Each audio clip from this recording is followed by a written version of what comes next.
Item ಯಾವುದೇ ಇರಲಿ try ಮಾಡಿ ಆಚಿ ಚಿಕನ್ ಮಸಾಲಾ. ಪಾರ್ಶ್ವವಾಯು ಗುಣಪಡಿಸುವಂತ ನೆಪದಲ್ಲಿ ಜನರಿಗೆ ವಂಚನೆ ಎಸಗಲಾಗಿದೆ. ಚಂದ್ರ ಲೇಔಟ್ ನಿವಾಸಿ ಲಕ್ಷ್ಮಣ್ ಎಂಬುವರಿಗೆ ವಂಚನೆ ಮಾಡಲಾಗಿದೆ.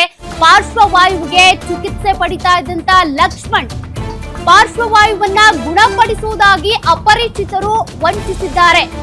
ಕಷಾಯ ನೀಡ್ತೀವಿ, 20 ದಿನಗಳಲ್ಲಿ ಎದ್ದು ಓಡಾಡ್ತೀರಿ ಅಂತ ಹೇಳಿದ್ರಂತೆ. ಗುಣಪಡಿಸೋದಕ್ಕೆ 70,000 ಖರ್ಚಾಗುತ್ತೆ ಅಂತ ಹೇಳಿ ನಂಬಿಸಿದ್ರು. ಲಕ್ಷ್ಮಣ್ ಮನೆಯಲ್ಲೇ ಜೀರಿಗೆ ಕಷಾಯ ಮಾಡಿ ಕುಡಿಸಿದ್ರು. ಮನೆಗೆ ಬಂದು ಮಸಾಜ್ ಮಾಡ್ತೀವಿ ಅಂತ ಹೇಳಿ ಹಣ ಪಡ್ಕೊಂಡಿದ್ರು. 1 ಲೋಟ ಕಷಾಯ ಕೊಟ್ಟು 20,000 ಹಣ ಪಡೆದು ಎಸ್ಕೇಪ್ ಆಗಿದ್ದಾರೆ. ಮಲ್ಲೇಶ್ವರಂ ಸಿದ್ಧಾಶ್ರಮದಿಂದ ಬಂದಿರೋದಾಗಿ ಹೇಳಿದ್ದಂತ ಈ ವಂಚಕರು ಹಣ ಪಡೆದ ಬಳಿಕ ಫೋನ್ ಸ್ವಿಚ್ ಆಫ್ ಮಾಡಿಕೊಂಡು ಎಸ್ಕೇಪ್ ಆಗಿದ್ದಾರೆ. ಸಿದ್ಧಾಶ್ರಮದ ಬಳಿ ಹೋಗಿ ವಿಚಾರಿಸಿದಾಗ ವಂಚನೆ ಬೆಳಕಿಗೆ ಬಂದಿದೆ.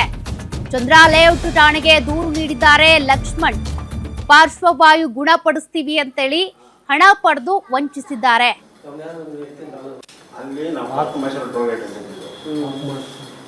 ಅಲ್ಲಿ ಸ್ವಲ್ಪ ಅಲ್ಲಿ ನಾವು ಹಾಕು ಮೈಸೂರು ಟೋಲ್ಗೇಟ್ ಅಲ್ಲಿ ಸ್ವಲ್ಪ ಅಲ್ಲಿ ಆಗಿದೆ. ಸುಮ್ಮನೆ ಬಂದು ಹೊರಟೋದ 70,000 ಇಸ್ಕೊಳೋದ ಎಲ್ಲ ಅಕೌಂಟ್ಗೆ ಇದ್ವಿ. 20 ಡೇಸ್ಲೇ ರಿಪೇರ್ ಆಯ್ತೈತೆ ಅಂತ ಅಂದ.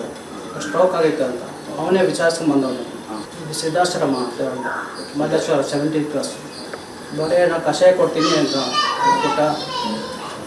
20,000 ಆಗುತ್ತೆ ಅಂದ. 1 ಗ್ರಾಮು 3 ಗ್ರಾಮ್ ಏನೋ ತೊಗೊಂಬಂದು ಅವನೇ ಮಾಡ್ಕೊಂಬತ್ತೀನಿ ಅಂತ ಕಾಸು ಇಸ್ಕೊಳೋದ.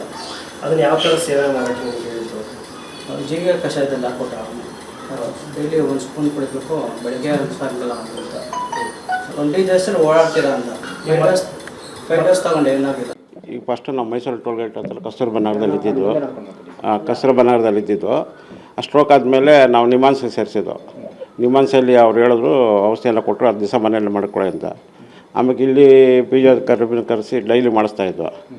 ನಮ್ಮ ಹಳೆ ಮನೆ ಹತ್ರ ಯಾರೋ ಹೋಗ್ಬಿಟ್ಟು ಕೇಳವ್ರೆ, ಸ್ಟ್ರೋಕ್ ಆಡೋದವ್ರಿಗೆ ಫ್ರೀಯಾಗಿ ನಾವು ಔಷಧಿ ಕೊಡ್ತೀವಿ, ನಾವು ರೆಡಿ ಮಾಡ್ತೀವಿ 20 ದಿವಸದಲ್ಲಿ ಅಂತ. ಅಲ್ಲಿ ಅವ್ರು ನಮ್ಮ ಫೋನ್ ನಂಬರ್ ಕೊಟ್ಟವ್ರೆ. ಅವ್ರು ಇಲ್ಲಿಂದ ಹುಡ್ಕೊಂಬಂದು ಇಲ್ಲಿ ನಮ್ಮ ಹತ್ರ ಮಾತಾಡಿ ಈ ಔಷಧಿ ಕೊಟ್ಬಿಟ್ಟು 70,000 ಇಸ್ಕೊಂಡು ಮಾರನೇ